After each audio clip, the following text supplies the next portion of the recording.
नमस्कार दोस्तों। आज पारिभाषिक शब्दावली में हमने जो शब्द लिए हैं, एवोल्यूशन मतलब उन्मूलन कर देना, समाप्त कर देना, या कोई कानून यदि है तो उसका उत्साधन कर देना मतलब समाप्त कर देना ही है ये भी। दूसरा हमारा शब्द है अबव। ये प्रीपोजिशन के रूप में यूज होता है, के ऊपर इसका अर्थ होता है। एडजेक्टिव के रूप में जब हम इसे उपयोग में लाते हैं तो विशेष रूप से ऐसा अर्थ देता है। उपर्युक्त अर्थ निकलता है इसका जब हम इसे एज ए नाउन यूज करते हैं तो अबव। एक हमारा आज का शब्द है अबव बोर्ड, है ना। अबव के साथ जब बोर्ड लगा दिया जाता है तो अर्थ बदल जाता है, और ये भी ईमानदारी से, प्रकट रूप से, है ना, स्पष्टतः, इस टाइप का अर्थ देता है ना। वाक्य में हम समझ लेंगे। एब्रिगेट, एब्रिज, एब्रिज सॉरी, एब्रिज शब्द कम करना, किसी शक्ति को कम करना, संक्षिप्त करना। कोई रिपोर्ट है उसको एब्रिज करना मतलब संक्षिप्त करना, ये आएगा अर्थ। ये हमारे आगे शब्द हैं, 4 शब्द, और इनका हम अर्थ समझेंगे।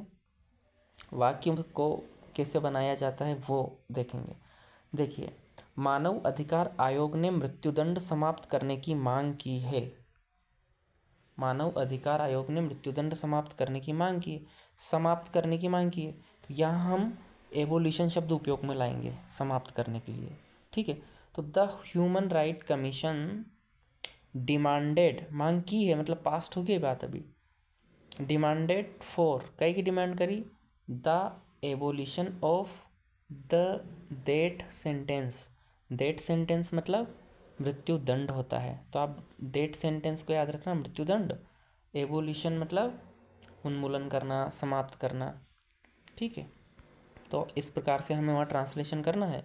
40 नंबर का मामला है पेपर 5 में, तो रोज़ रोज़ पढ़ो, अदरवाइज़ वहाँ फिर पछतावा रहेगा, करे ये चीज़ तो हो नहीं पाए। और हम हिंदी माध्यम के लोगों के साथ तो अधिक चुनौती रहती है, थोड़े सहज नहीं होते हैं हम, इसलिए अभी से चलने दो दोस्तों, अगर अच्छा प्रदर्शन करना है एग्ज़ाम में।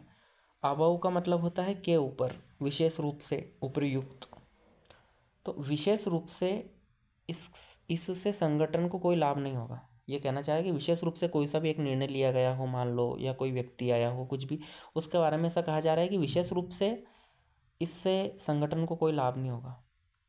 तो हम ऐसे तो बोलते हैं स्पेशली इससे संगठन को कोई लाभ नहीं होगा, स्पेशली यूज़ कर लेते हैं, लेकिन पारिभाषिक शब्दावली में इसके लिए उपयोग में लाया जाने वाला शब्द है अबव आल। मतलब इन सब से, इन उपयुक्त से जो जो भी कदम उठाए गए हैं, आप समझ रहे हो ना। तो हम कैसे बनाएंगे, above all it is not going to benefit the organisation. मतलब ये संगठन के लिए कोई लाभदायक चीज़ नहीं है। It is not going to benefit, यह लाभ के लिए नहीं हो रहा है, लाभ के लिए नहीं जा रहा है हमारे लिए, संगठन के लिए, तो ये बात बोल रहे हैं। ठीक है, विशेष रूप से इससे संगठन को कोई लाभ नहीं होगा। चलिए, अगला हमारा है, इसी से जुड़ा हुआ एक और सेंटेंस आप देख लेते हैं। अबव, यहाँ अबव हम यूज़ करेंगे।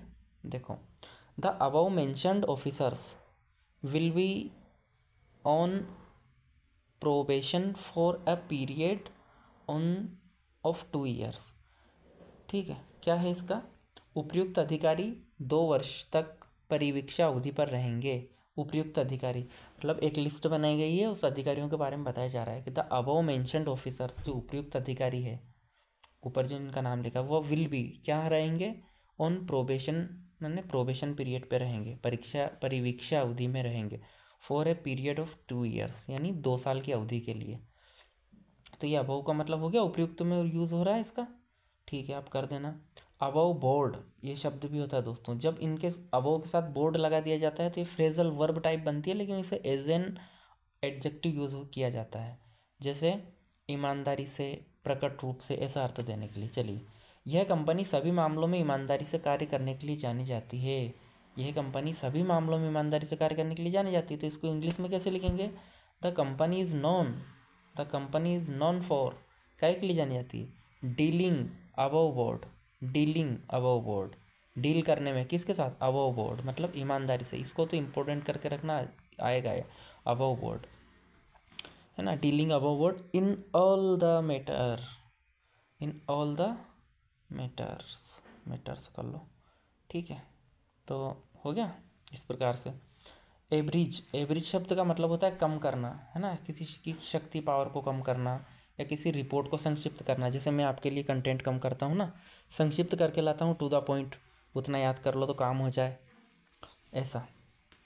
तो इसको क्या करेंगे, इसका क्या बनेगा, देखो, सदस्य सचिव ने समय की कमी के कारण प्रस्तुतिकरण को संक्षिप्त कर दिया। जो कोई सदस्य सचिव होगा किसी आयोग का, किसी संगठन का, उसने क्या किया, टाइम कम था तो प्रस्तुतिकरण को, है ना, किसी उसके कार्य योजना का प्रस्तुतिकरण उसे करना होगा तो उसको उसने संक्षिप्त कर दिया। अभी देखो इसको इंग्लिश में कैसे बनाएंगे, the member secretary.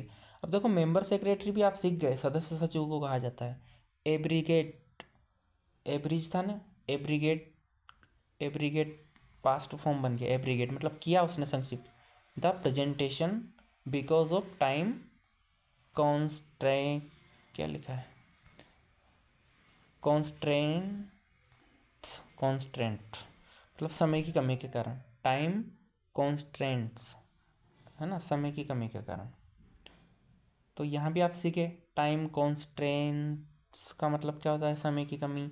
The member secretary मतलब सदस्य सचिव ने एब्रीगेट किया मतलब संक्षिप्त किया, क्या किया, प्रेजेंटेशन को, बिकॉज ऑफ, ठीक है, टाइम कॉन्स्ट्रेंट।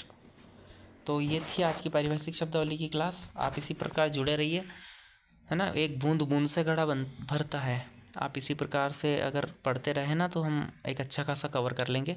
वीडियो को 2-3 बार आप स्पीड बढ़ाकर देखेंगे, वैसे ही याद हो जाएगा। और आप चाहो तो नोट्स भी बना सकते हो। आप प्लेलिस्ट में जाके देख लीजिए, आप अलग अलग वीडियो वहाँ मिलेंगे, अलग अलग यूनिट्स से रिलेटेड। और इसको शेयर कर दीजिए अपने दोस्तों के साथ, चैनल को सब्सक्राइब कर लीजिए ताकि हम आपको मेरे द्वारा डाले जाने वाले आगामी वीडियो का लाभ मिल सके, सूचना आपको मिल सके। बेल आइकन प्रेस कर देना। अब मुझे अनुमति दीजिए, जल्द ही अगले वीडियो में मिलेंगे। नमस्कार।